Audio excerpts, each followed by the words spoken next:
ভারত যখন রাজনৈতিক চাপ প্রয়োগের খেলায় মত্ত, তখন মালয়েশিয়া, ইন্দোনেশিয়া, চীন এবং পাকিস্তান একে একে নিজেদের বন্দর ও ট্রান্সশিপমেন্ট সুবিধা বাংলাদেশের জন্য খুলে দেয়। বাংলাদেশের ব্যবসায়ীরা দ্রুত এই বিকল্প পথ গ্রহণ করে এবং দক্ষিণ এশিয়ার বাণিজ্য মানচিত্রে এক নতুন পথ তৈরি হয়। দ্য হিন্দু পত্রিকা মন্তব্য করেছিল, ভারত রাজনৈতিক প্রভাব খাটিয়ে বাংলাদেশের কূটনৈতিক স্বাধীনতা সীমিত করতে গিয়ে নিজেই দক্ষিণ এশিয়ার অর্থনৈতিক ম্যাপ থেকে দূরে সরে যাচ্ছে। এই অবস্থান বাংলাদেশের জন্য শুধু কৌশলগত নয়, বরং অর্থনৈতিক ভবিষ্যতের দিক থেকেও তাৎপর্যপূর্ণ হয়ে ওঠে।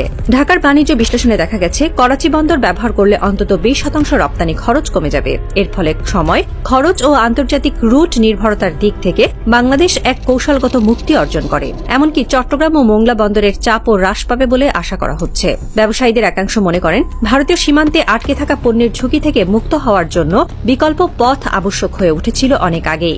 এর পাশাপাশি চীন, মালয়েশিয়া এবং ইন্দোনেশিয়ার আগ্রহ বাংলাদেশের রপ্তানি জগতে নতুন এক গ্লোবাল সংযোগ তৈরি করছে।